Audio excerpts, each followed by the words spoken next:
안녕하세요. 교통사고 전문 보상가배상TV입니다. 이번 사고에서 눈에 띄는 점 어떤 게 있을까요? 결국은 뒷차가 다 책임져야 되는. 명백하게 무과실이 나와야 되는 사고입니다.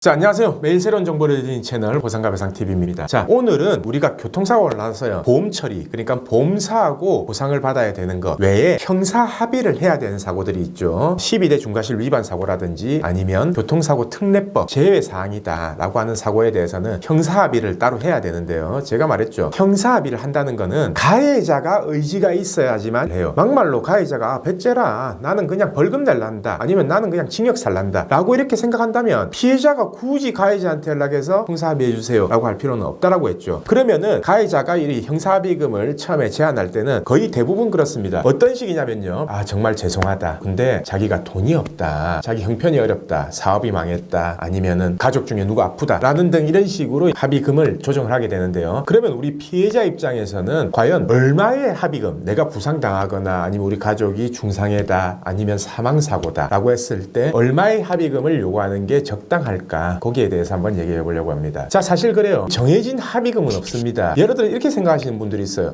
내가 진단 6주 받으면 딱 얼마 받아야 되는 거 아니냐, 내가 사망사고면 얼마 받아야 되는 거 아니냐, 이렇게 생각하지만 안 그렇습니다. 실제로 사망사고 같은 경우에도요, 형사합의금을 1억 받는 경우도 있고 1,000만 원으로 합의하는 경우도 있어요. 그리고 합의를 아예 안 하는 경우도 있고요. 그렇다고 해서 1억을 지급했다, 형사적 처벌이 가볍냐, 그것도 아니에요. 그리고 1,000만 원을 줬다 라고 한다면 형사처벌을 무조건 무겁게 하냐, 그것도 아닙니다. 결국은 합의를 했냐 안 했냐, 그게 중요한 거고, 피해자가 가해자를 처벌할 의사가 있냐 없냐, 용서를 했냐 안 했냐 라는 거에 따라서 형량이 결정되고 벌금액이 결정이 될 겁니다. 그러면 과연 합의금을 어떤 기준으로 산정을 해야 되냐, 아마 이 얘기를 많이 들어보셨을 겁니다. 초진 1주당 50만 원이 적당하다, 70만 원이 적당하다, 100만 원이 적당하다, 아마 이 얘기를 많이 들어보셨을 건데요. 그러면 과연 50만 원이 적당하다, 70만 원이 적당하다, 100만 원이 적당하다, 그 금액은 어떤 근거로 나왔을까요? 보통 벌금 기준으로 형사합의금이 책정이 되는데요. 예를 들어서 초진 6주를 받았다, 벌금이 50만 원, 100만 원이다 주당 라고 하면은 한 300에서 600만 원 정도 되겠죠. 그 정도가 벌금이 결정이 된다. 그리고 만약에 내가 합의금으로 300만 원을 지출했다 라고 하면은 약식 구형을 하든 법원에서 판결을 하든 그 정도 합의금은 무조건 빼주는 건 아니지만 감안을 해준다. 그렇기 때문에 벌금에서 그 정도가 빠진다 라고 이렇게 생각하시면 편할 겁니다. 그 기준이 50만 원에서 한 100만 원 사이 정도 되는 거고요. 그리고 그 기준을 근거로 우리가 보통 운전자 보험을 가입하죠. 운전자 보험에서 그 금액을 결정을 해놨습니다. 초진 몇 주부터 몇 주까지는 얼마, 그리고 12주 이상, 14주 이상은 얼마, 그리고 16주 이상은 최고 금액 3천만 원이다, 1억이다, 이렇게 기준이 돼 있는 거죠. 그래서 쉽게 생각하면요, 부상당한 경우에는 50만 원에서 초진 기준입니다. 50만 원에서 100만 원 사이다, 이렇게 생각하시면 되고, 사망사고인 경우에 어떻게 될까요? 사망사고인 경우에는 몇 년 전까지만 하더라도요, 거의 대부분 3천만 원에 합의를 했습니다. 사망사고나 중상해 사고 같은 경우에는 통상적으로 3천만 원에 합의를 했는데 금액이 요즘에는 조금 더 올라갔어요. 왜 그러냐면 운전자 보험이 예전에는 2천만 원, 3천만 원이 한도였다면은 지금은 1억까지 올라가 있거든요. 그래서 가해자는 운전자 보험을 1억 가입돼 있다면 1억을 받을 수 있는 거고, 어떤 가해자는 3천만 원을 받을 수 있는 거 아니에요. 그러면 쉽게 생각해서 예를 들어 봅시다. 똑같은 사망인데 누구는 1억 받았다, 누구는 3천만 원 받다. 그러면은 가해자가 운전자 보험에 가입돼 있는 여부에 따라서 금액이 3배 이상 차이가 나잖아요. 그렇기 때문에 지금 현재는 3천만 원 가지고는 조금 형사합의가 힘들다, 이렇게 생각하시면 됩니다. 대부분 3천만 원에서 한 5천만 원 정도 되는 거고, 근데 만약에 가해자가 음주운전이나 뺑소니 운전이다, 그리고 무연 운전이다, 스쿨존 사고다 라고 하면은 사실상 사망을 했을 경우 합의를 안 하면 무조건 구속입니다. 그리고 합의를 한다고 하더라도 실형이 나올 수도 있는 상황인 거고요. 그렇기 때문에 가해자의 경제적인 능력에 따라서 1억이 될 수도 있고요, 그 이상이 될 수도 있고, 아예 합의를 안 하고 그냥 가해자가 처벌을 받는 경우도 많습니다. 자, 그래서 쉽게 정리를 해드리면요, 사망이나 중상해 사고 같은 경우에는 최저 기준이 보통 3천만 원이다. 그리고 대부분 3천만 원 이상에서 합의를 하고 1억까지 받는 경우도 있다. 그리고 부상사고의 경우 1주당 한 50만 원에서 70만 원, 100만 원 그 사이에서 결정을 하면 된다. 이렇게 알고 계시면 될 것 같습니다. 자, 그럼 오늘은 형사합의금을 과연 얼마를 요구해야 되고 얼마가 적당하냐, 그리고 현재 다른 사건들은 형사합의금을 보통 얼마를 지급받냐, 거기에 대해서 말씀을 드렸고요. 자, 중요한 거 한 가지, 형사합의를 하실 때는요, 꼭 채권 양도 각서를 받으 받으셔야 됩니다. 따로 받든지 아니면 합의서 내용에 그 내용이 꼭 포함이 돼 있어야 돼요. 그래서 저희 보상가 배상 사이트에 가셔도 자료실에 이 형사합의서 그리고 채권양도각서 이거에 대한 서식을 올려놨고요. 저희 네이버 보상가 배상 TV 카페에 오셔도요. 자료실에 올려놨습니다. 그래서 필요하신 분들은 다운받으셔서 활용을 하시면 되고 형사합의서 그리고 꼭 채권양도각서를 받아라. 그 부분도 명심을 하시면 됩니다. 자, 그럼 오늘 방송은 여기까지 하고요. 내일도 새로운 주제를 가지고 오겠습니다. 오늘 방송 끝까지 봐주신 구독자분들 감사드립니다.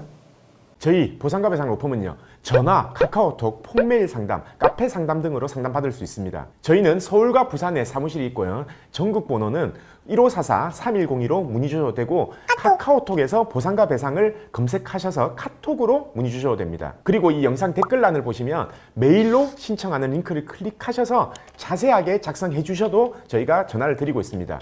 단 이게 후유장애가 남지 않는 2-3주 진단 같은 경우에는요, 유선 상담을 하지 않고 있는 점 양해 부탁드리겠습니다.